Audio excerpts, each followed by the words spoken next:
Hello friends, this is Neetu and welcome to Smart Way. आज हम discuss करेंगे teaching method का अपना फोर्थ पार्ट। इससे पहले 3 पार्ट में हम 4 मेथड्स को डिस्कस कर चुके हैं। पहले पार्ट में हमने डिस्कस किया था टीसीजी को, उसके बाद सेकंड पार्ट में हमने डायरेक्ट मेथड को डिस्कस किया था, और उसके बाद थर्ड पार्ट में हमने बाइलिंगुअल मेथड और उसके अलावा जो डॉक्टर वेस्ट ने जो मेथड दिया था उसको हमने डिस्कस किया था। डॉक्टर वेस्ट का जो मेथड था उसे हम रीडिंग मेथड के नाम से भी जानते हैं। तो आज हम डिस्कस करने जा रहे हैं ऑडियोलिंगुअल मेथड, जो कि हमारा 5th मेथड होगा। तो चलिए स्टार्ट करते हैं। सबसे पहले देखते हैं कि ऑडियोलिंगुअल मेथड, इसके बारे में हम जान लेते हैं कि ऑडियोलिंगुअल मेथड क्या है और इसके प्रिंसिपल्स क्या है। तो सबसे पहले हम देखते हैं audiolingual method is also known as army method.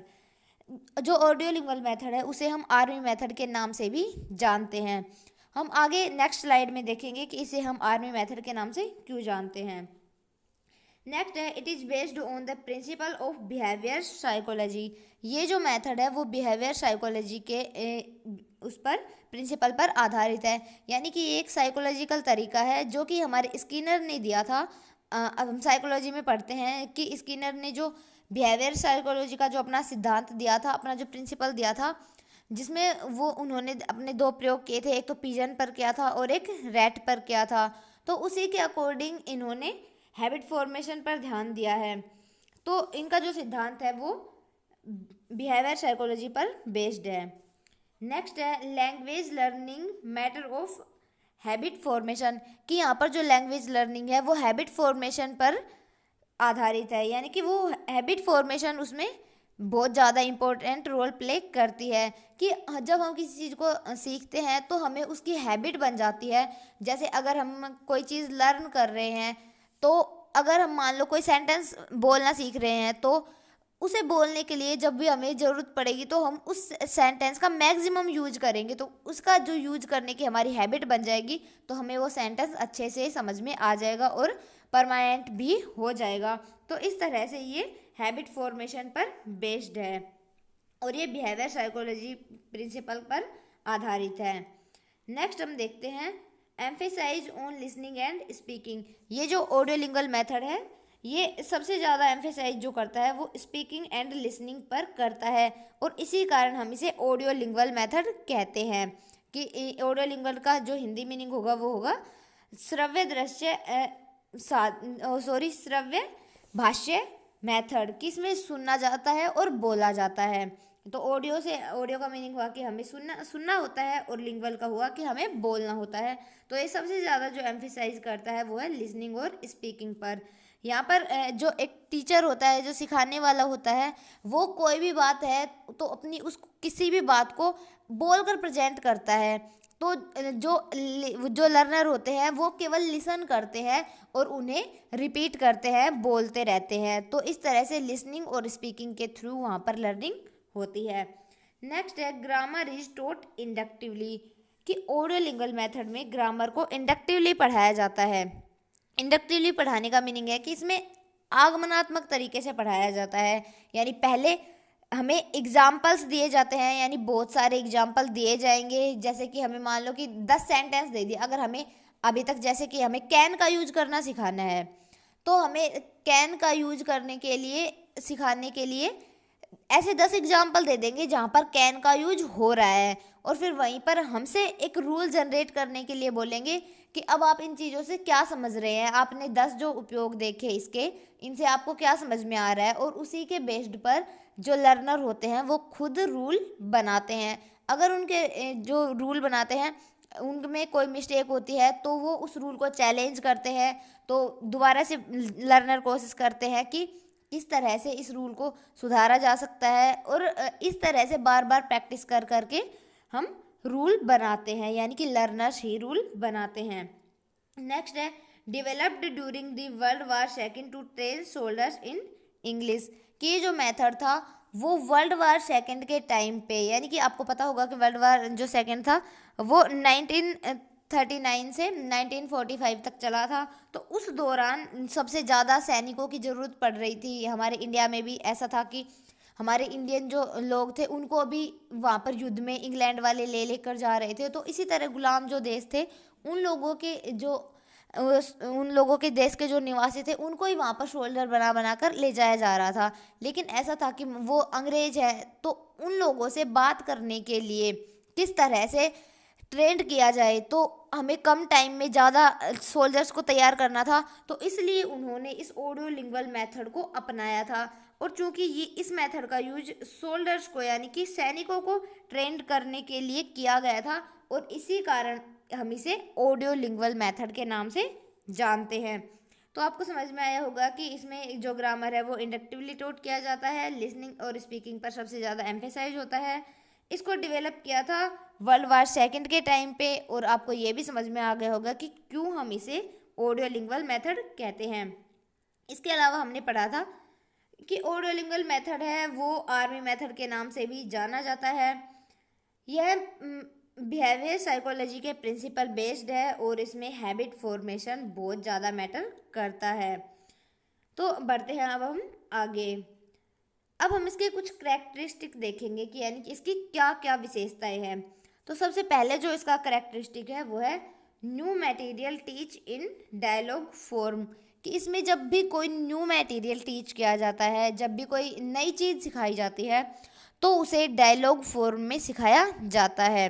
यानी कि जैसे मान लो कि कोई मूवी है और हमें उस मूवी का कोई हिस्सा सीखना है, तो मूवी जैसा कि आपको पता होगा कि मूवी में भी डायलॉग्स बोले जाते हैं, तो इस तरह से डायलॉग्स फॉर्म में ही लर्निंग कराई जाती है। यानी कि केवल लिसनिंग और स्पीकिंग होती है, तो जो सिखाने वाले होते हैं, जो ट्रेनर होते हैं, वो अपने डायलॉग्स बोलते हैं, और जो लर्नर होते हैं वो उन्हीं को रिपीट कर करके सीखते हैं। नेक्स्ट है stress on mimicry, memorisation and over learning, यानी कि मिमिक्री पर, मेमोराइजेशन पर एंड ओवर लर्निंग पर सबसे ज़्यादा स्ट्रेस दिया जाता है, यानी सबसे ज़्यादा दबाव दिया जाता है। यानी मिमिक्री का मीनिंग है कि किसी की नकल उतारना। अगर कोई ट्रेनर है हमारा, अगर हम उसी की नकल उतार रहे हैं, जैसा कि हमने अभी अभी पढ़ा था कि जो ट्रेनर होते हैं वो कोई भी अपना सेंटेंस डायलॉग बोलते हैं, और जो लर्नर होते हैं उसी की मिमिक्री करके सीखते हैं, उसी को रिपीट करते हैं। तो ये हो गया मिमिक्री। अब मिमिक्री करने के लिए हमें उन सारी चीज़ों को मेमोराइज करना पड़ता है कि हम चीज़ों को कैसे बोलेंगे। मान लो कि कोई है, उन्होंने अपना सेंटेंस बोला, तो हमें याद रखना पड़ेगा कि इन्होंने किस सिचुएशन में कौन सा सेंटेंस बोला, ताकि उस ही सिचुएशन में हम भी उस सेंटेंस को बोल सके, यूज कर सके। तो इसीलिए हम इसे क्या कहते हैं, मेमोराइजेशन। तो इसमें हमें मिमिक्री और मेमोराइजेशन की ज़रूरत क्यों पड़ती है, ये हमने डिस्कस किया। इसके अलावा ध्यान दिया जाता है ओवर लर्निंग पर, क्योंकि इसमें कम से कम टाइम में ज़्यादा से ज़्यादा जो लर्नर थे, जो सोल्जर थे, वो ट्रेन करने थे।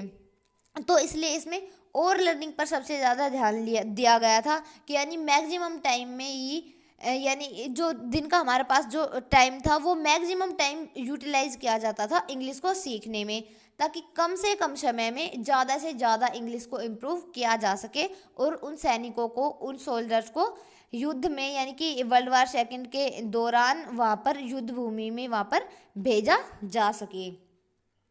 नेक्स्ट है structures are sequenced by mean of constructive analysis and taught on at a time, कि इनमें जो स्ट्रक्चर है, जो संरचनाएं है, वो एक सीक्वेंस में पढ़ाई जाती है। यानी पहले इजी चीज़ें सिखाएंगे, हमें डेली यूज की चीज़ें हैं, जैसे डेली की जो कन्वर्जेशन में यूज होने वाले सेंटेंसेज है वो सिखाए जाते हैं। उसके बाद धीरे धीरे लेवल को इम्प्रूव किया जाता है और हाई लेवल तक की चीज़ें सिखाई जाती है।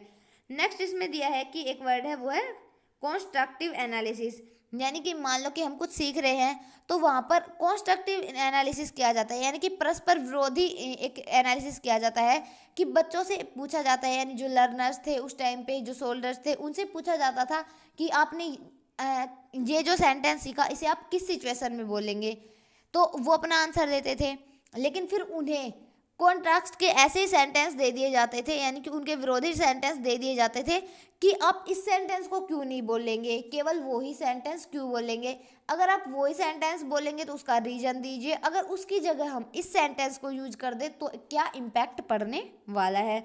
तो इस तरह से उनका कॉन्ट्रैक्टिव एनालिसिस किया जाता था, ताकि वो किसी भी चीज़ को ना भूले, यानी कि टेस्ट के तौर पर उनसे इस तरह का एनालिसिस किया जाता था, क्योंकि वहाँ पर राइटिंग और रीडिंग जैसा कुछ भी नहीं होता था। सारा जो यानी सारी जो पूरी लर्निंग थी वो लिसनिंग और स्पीकिंग के थ्रू होती थी। तो उनका जो एनालिसिस था वो इसी तरह का होता था।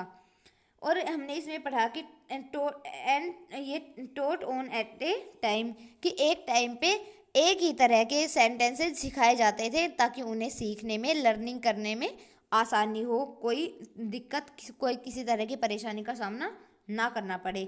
अब देखते हैं आगे। नेक्स्ट है लिटिल एक्सप्लेनेशन ऑफ ग्रामर, कि इसमें जो ग्रामर है उसका सब बहुत कम यूज किया जाता है। कैसे? यानी कि अलग से ग्रामर को नहीं पढ़ाया जाता। इसमें जो ग्रामर का एक्सप्लेनेशन है वो अलग से नहीं किया जाता, बस थोड़ा ही समझाया जाता है। ज़्यादा से ज़्यादा स्पीकिंग पर फोकस किया जाता है। और अगर उन्हें कई बार लगता है कि हमें ग्रामर को एक्सप्लेन करना है तो किसी सेंटेंस के बीच में अगर कुछ आ जाए, जैसे कि मान लो कि हम कुछ बोल रहे हैं तो हम बोलेंगे कि अगर हम किसी को बुला रहे हैं तो अगर वो हमारा दोस्त है तो हम सामने बोल सकते हैं आर यू ओके। अगर हम उससे पूछ रहे हैं कि वो कैसा है तब हम पूछ सकते हैं आर यू ओके। एंड अगर वो हमसे पूछ रहा है तब हम बोलेंगे आई एम फाइन। तो इस तरह के सेंटेंस में वो बता देंगे कि हमने यू के साथ आर का यूज क्यों किया और आई के साथ में एम का यूज क्यों किया। तो इस तरह के जो सेंटेंस थे यहाँ पर, यानी कि अगर एक ही तरह के सेंटेंसेस थे और वहाँ पर हमें लगा कि थोड़ा थोड़ा सा एक्सप्लेन करने की ज़रूरत पड़ेगी तो वहाँ पर बीच बीच में ही ग्रामर को एक्सप्लेन कर देते हैं। अलग से ग्रामर की कोई क्लासेस नहीं लगवाई जाती। इसीलिए कहा गया है इसमें कि जो ग्रामर है वो इंडक्टिवली पढ़ाया जाता है और ग्रामर है वो बहुत कम पढ़ाया जाता है। जहाँ पर नेसेसिटी उन्हें लगती है वहीं पर ग्रामर टीच किया जाता है। ऐसा नहीं है कि अलग से ग्रामर की क्लासेस लेनी शुरू कर दी और पढ़ाया जाए। नेक्स्ट है इम्पोर्टेंस ऑफ प्रोनाउंसिएशन, कि यहाँ पर हमें दिखाया गया है कि जो प्रोनाउंसिएशन है उसकी क्या इम्पोर्टेंस है। तो इसमें सबसे ज़्यादा, जैसा कि हमने पढ़ा, कि जो ध्यान है वो लिसनिंग और स्पीकिंग पर दिया जाता है।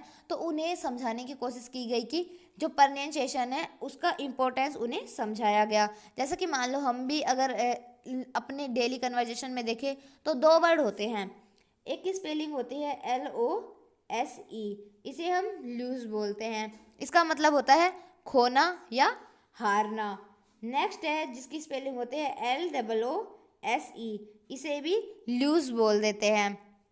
लेकिन इन दोनों का प्रोनाउंसिएशन अलग अलग होता है। ये जो ऊपर वाला है इसका होता है प्रोनाउंसिएशन लूज, एंड जो नीचे वाला है इसका मीनिंग, ये जो होता है इसका प्रोनाउंसिएशन होगा लूज। इस लूज का मीनिंग होता है ढीला, और जो ये फर्स्ट वाला हमने लूज लिखा, इस लूज का मीनिंग होता है हारना या खोना। तो अगर हम दोनों को ही लूज बोलते हैं तो वहाँ पर चीज़ें नहीं समझ में आती है कि कौन सा किसका मीनिंग निकल रहा है। तो इसलिए यहाँ पर जो सबसे ज़्यादा इंपॉर्टेंस है वो प्रोनाउंसिएशन को दी जाती है और वहाँ पर प्रोनाउंसिएशन को इम्प्रूव करने पर सबसे ज़्यादा फोकस किया जाता है। बिकॉज जो लैंग्वेज है वो केवल लिसनिंग और स्पीकिंग में ही सिखाई जाती है, उसका किसी तरह से कोई राइटिंग का या फिर रीडिंग का टेस्ट नहीं होता। नेक्स्ट है very little use of mother tongue, कि इसमें जो सबसे कम यूज होता है किसका, मदर टंग का। यानी कि अगर इंग्लिश सिखा रहे हैं तो सीधे जो ट्रेनर होते हैं वो इंग्लिश में ही सेंटेंस अपने डायलॉग्स बोलते हैं, और जो लर्नर होते हैं वो उन्हीं को रिपीट करते हैं, उन्हीं की मिमिक्री करते हैं, उन्हीं को मेमोराइज करते हैं और बोलते हैं, अपनी प्रैक्टिस करते हैं। तो उसी तरह से वो सीखते हैं। तो इसमें मदर टंग के यूज की बहुत कम गुंजाइश रहती है, या फिर अगर कभी हो भी तो बहुत स्टार्टिंग में यानी अर्ली स्टेज पे हल्का हल्का लोग कर लेते हैं। नेक्स्ट है सक्सेसफुल रिस्पॉन्स आर रेनफोर्स्ड, जैसा कि हमने पढ़ा था कि ये जो मेथड है वो बिहेवियरल साइकोलॉजी के सिद्धांत पर आधारित है, उसके प्रिंसिपल आधारित है। तो जैसा कि हमने पढ़ा था कि जो स्किनर है उन्होंने ये सिद्धांत दिया था और उन्होंने रीइंफोर्समेंट जो है उसे सबसे ज़्यादा यूज किया था और उसकी इम्पोर्टेंस को सबके सामने रिवील किया था कि रीइंफोर्समेंट से किस तरह से हम किसी के बिहेवियर में चेंज ला सकते हैं। तो इसी कारण से उनका जो सक्सेसफुल रिस्पॉन्स आता है उनको रीइंफोर्स्ड किया जाता है। जब हम साइकोलॉजी पढ़ते हैं तब हम देखते हैं कि इसी तरह से स्किनर जब चूहों पर और पीजन्स पर यानी कबूतरों पर जब प्रयोग कर रहे थे, तो जब चूहे सही जगह पर जाकर वो अपना दबाकर लीवर अपना खाना प्राप्त कर लेते, अपना भोजन, यानी कि उस सही वाले बटन को दबा देते थे, सही लीवर को दबाकर अपना रिस्पॉन्स प्रेजेंट करते थे तो उन्हें खाना मिलता था, और वो खाना उनके लिए क्या था, रीइंफोर्समेंट ही था। और जो उनका जो राइट जो यानी कि जो सक्सेसफुल रिस्पॉन्स क्या होता था कि उस लीवर को दबाना। तो उसी तरह से हमारे जो लर्नर्स है, अगर वो सही सही सारी सिचुएशन में बोल देते हैं कि किस सिचुएशन को हमें किस तरह से हैंडल करना है, उस टाइम पे हमें कौन से सेंटेंसेज यूज करने हैं, अगर इस तरह के सेंटेंसेज वो अच्छी तरह से यूज कर लेते हैं तो उन्हें रीइंफोर्स किया जाता है, यानी उन्हें रीइंफोर्समेंट दिया जाता है, यानी पुनर्बलन दिया जाता है। नेक्स्ट है लिंग्विस्टिक कॉम्पिटेंस, यानी कि इसमें हमें लिंग्विस्टिक कॉम्पिटेंस सिखाया जाता है कि हम अच्छे से कॉन्फिडेंटली कैसे बोल सकते हैं और कैसे किसी सिचुएशन में खुद को प्रेजेंट कर सकते हैं। तो इसमें जो सबसे ज़्यादा फोकस है वो लिंग्विस्टिक कॉम्पिटेंस पर दिया जाता है कि हम अच्छे से किसी की बात को सुनकर समझ सके और अपने जो विचार है, अपने जो थॉट्स हैं उनको प्रेजेंट कर सके। तो इसमें जो सबसे ज़्यादा एम्फेसाइज किया जाता है वो लिंग्विस्टिक कॉम्पिटेंस पर किया जाता है। नेक्स्ट है excessive use of audiolingual add, यानी कि इसमें एक्सेसिव यूज होता है, यानी कि बहुत ही ज़्यादा, एक लिमिट से ज़्यादा यूज होता है ऑडियोलिंगुअल एड का, क्योंकि हमने पढ़ा कि इसमें मदर टंग का यूज होता नहीं है। सारा जो रीडिंग होती है, लर्निंग होती है वो ऑडियोलिंगुअल फॉर्म में, यानी कि लिसनिंग और स्पीकिंग में ही होती है। तो अगर स्टार्टिंग में जो लर्नर है वो कैसे समझेंगे इंग्लिश को डायरेक्ट, ये एकदम से अगर मान लो कि हमारे सामने कोई इंग्लिश बोल रहा है और हमें सिर्फ हिंदी आती है, इंग्लिश नहीं आती, तो हम कैसे समझेंगे उस बात को। एग्जाम्पल के तौर पर हम ले सकते हैं कि मान लो कि कोई तमिल है हमारे सामने आया, हम हिंदी जानते हैं, हम इंग्लिश जानते हैं, लेकिन अगर वो तमिल हमसे तमिल में बात करता है तो हम नहीं समझ पाएंगे कि वो क्या कहना चाह रहा है। लेकिन अगर वो उसी बात को ऑडियो और विजुअल एड्स के थ्रू अगर प्रमोट करता है, हमें दिखाता है, तब हम समझ जाएंगे कि वो किस तरह से क्या कहना चाह रहा है, यानी कि उसके गेस्चर्स जो हैं, उसके हाव भाव भी हमें बहुत इम्पैक्ट करते हैं। इसमें ऑडियोलिंगुअल एड का यूज होता है। ये इसका एक ड्रॉबैक भी बन जाता है कि इसमें ऑडियोलिंगुअल एड का एक्सेसिव यूज होता है, क्योंकि जब हम किसी चीज़ का एक्सेसिव यूज करते हैं, और जैसा कि आपको पता है कि ऑडियोलिंगुअल एड्स हैं वो काफ़ी महंगे होते हैं, काफ़ी एक्सपेंसिव होते हैं। ये इस तरह से बहुत ही एक्सपेंसिव मेथड भी बन जाता है। नेक्स्ट है नेटिव स्पीकर लाइक प्रोनाउंसिएशन, कि इस मेथड के थ्रू हमें नेटिव स्पीकर लाइक प्रोनाउंसिएशन सिखाया जाता है, यानी कि जो अंग्रेज है, अगर हमें इंग्लिश सीखनी है तो अंग्रेज अपने देश में इंग्लैंड में किस तरह की इंग्लिश बोलते हैं उसी तरह की इंग्लिश हमें सिखाई जाती है, ताकि हमें और इंग्लैंड के जो लोग हैं उन्हें आपस में एक दूसरे की लैंग्वेज को समझने में किसी तरह की कोई प्रॉब्लम ना हो। इस मेथड को वर्ल्ड वार सेकेंड के टाइम पे डेवलप किया गया था, और उस टाइम हमारे इंडिया से भी और पूरी दुनिया भर से ऐसे लोग भेजे जाते थे, कहीं से भी सैनिक बनाकर, तो उन्हें आपस में कन्वर्जेशन के लिए, डेली यूज की चीज़ें थी, उनको सीखने के लिए इस तरह की चीज़ें करनी पड़ती थी, तो उन्हें डायरेक्ट ही सिखाया जाता था किस तरह का नेटिव लाइक प्रोनाउंसिएशन, ताकि वो एक दूसरे की बात को समझ सके। उम्मीद करती हूँ आपको ये सारी चीज़ें अच्छे से समझ में आई है, और अगर आपको वीडियो पसंद आया है तो वीडियो को लाइक, शेयर एंड सब्सक्राइब करें। Finally thanks for watching and keep smiling. मिलते हैं अपने नेक्स्ट वीडियो में, तब तक के लिए टेक केयर। जय हिंद, जय भारत।